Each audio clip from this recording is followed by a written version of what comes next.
Team Pakistan या team experiment? मेरे ख्याल से टीम एक्सपेरिमेंट कहना बुरा नहीं होगा। पाकिस्तान की टीम के साथ पिछले 6 बरस से जितने एक्सपेरिमेंट किए गए हैं, कम ही किसी टीम के साथ इतने एक्सपेरिमेंट किए होंगे।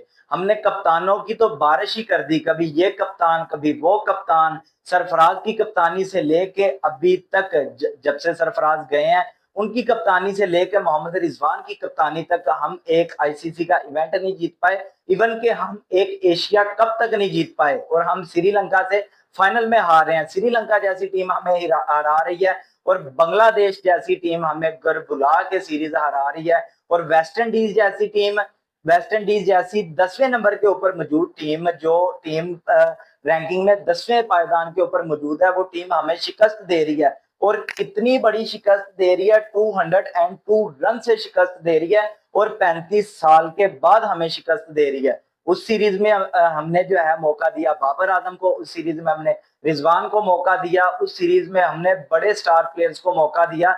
बट हमारे कप्तान कप्तानी बुरी कर रहे हैं, हमारे बैट्समैन बैटिंग बुरी कर रहे हैं। और 294 का टारगेट देख के हमारी टीम की तो जैसे टांगे कांपने लग गई। इतनी बुरी हालत हुई है कि हम 92 स्कोर के ऊपर पूरी की पूरी टीम ऑल आउट हो गए हैं। ये आलम हमारा स्टैंडर्ड, ये टीम का स्टैंडर्ड, हमारी टीम का हाल इतना बुरा हुआ है।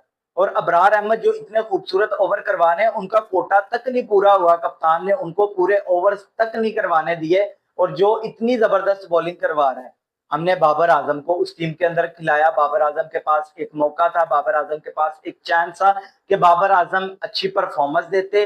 3 मैचेस के अंदर उनको मौका दिया गया, लगातार मौका दिया गया तीनों मैचेस के अंदर। और 120 या 25 दिन के बाद बाबर आजम अपना कमबैक कर रहे हैं। सईद अजमल का कहना है कि बाबर आजम को आपको तीनों फॉर्मेट के अंदर मौका देना चाहिए। बाबर आजम अगर टीम के अंदर आप मौका देते हैं, तो बाबर आजम अगर विराट कोहली खेल सकते हैं, तो बाबर आजम क्यों नहीं अपनी टीम के लिए 2-3 साल खेल सकते?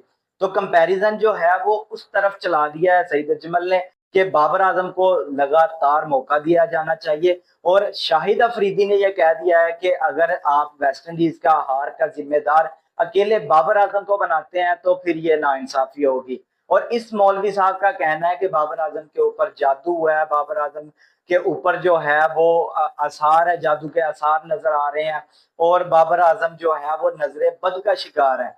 तो इस मौलवी साहब ने तो यहां तक कह दिया। और एक आदमी ने कहा था कि किंग कर लेगा, बट किंग कब करेगा? किंग के फैन इंतजार कर रहे हैं।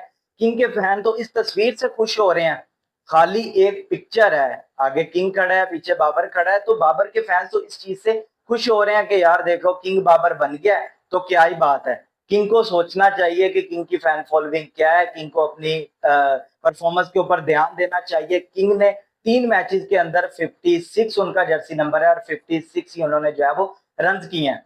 अगर किंग जो है वो सिर्फ आपके लवर्स जो आपको प्यार करने वाले हैं वही आपको किंग कहते हैं, तो फिर आप किंग नहीं है। माजरत के साथ आपको किंग बनना पड़ेगा, आपको टीम को लेकर चलना पड़ेगा, आपको टीम में के मैचेस जितवाने पड़ेंगे। बट आप कब जितवाएंगे? आपको कितनी देर हो गई है टीम के अंदर रहते हुए, खेलते हुए, आपने कब मैच जितवाने हैं मुझे बताएं।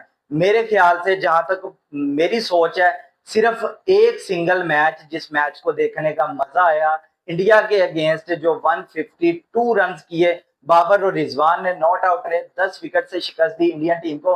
मेरे ख्याल से उस मैच के अलावा कोई और मैच नहीं है कि जिसमें बाबर और रिजवान के फैंस सीना ठोक के कह सकें ये हमारा बाबर है, ये हमारा रिजवान है। तो कब तक ऐसा काम चलेगा? ठीक है, शायद अफरीदी की भी बात हम मान लेते हैं, सुन लेते हैं कि अकेले बाबर को ब्लेम करना वो तो जो है वो फेयर नहीं होगा, वो तो गलत होगा।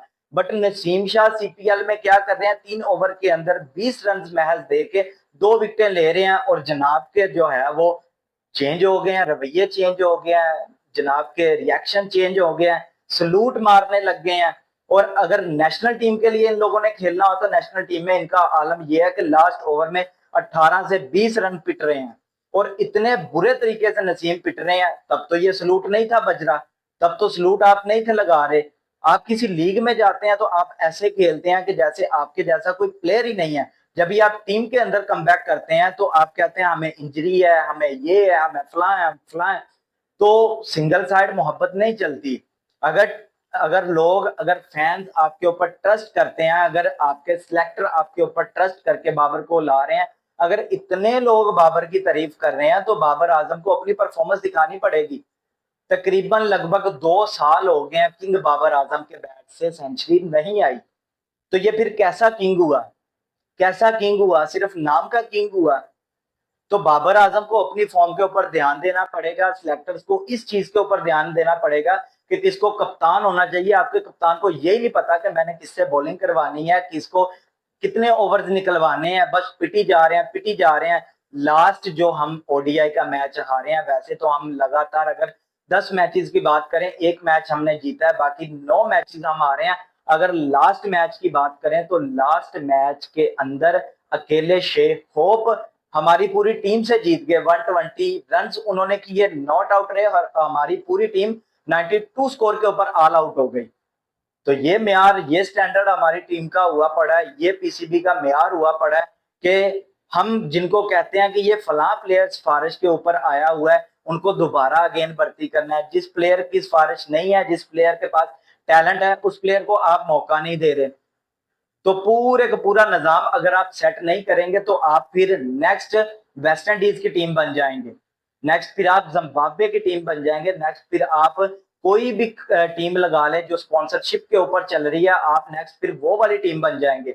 इतने बुरे हालात कर दिए हैं इस टीम के कि ये टीम 10वें पायदान की टीम से सीरीज हार रही है 34 साल के बाद। तभी ये जितने भी प्लेयर्स खेल रहे हैं ना, तभी ये पैदा भी नहीं थे हुए जब से पाकिस्तान सीरीज हारा है। अब जाके ये प्लेयर जो है वो सीरीज हारे हैं और इतने बुरे तरीके से जो है वो पिट रहे हैं। हम 8 स्कोर के ऊपर 3 आउट थे और हमने टारगेट कितने का चेस करना था? 290 प्लस का टारगेट हमने चेस करना था, और हम 8 स्कोर के ऊपर 3 आउट हो रहे हैं। हमारे 5 प्लेयर ऐसे हैं जो डक के ऊपर आउट हो गए उस दिन।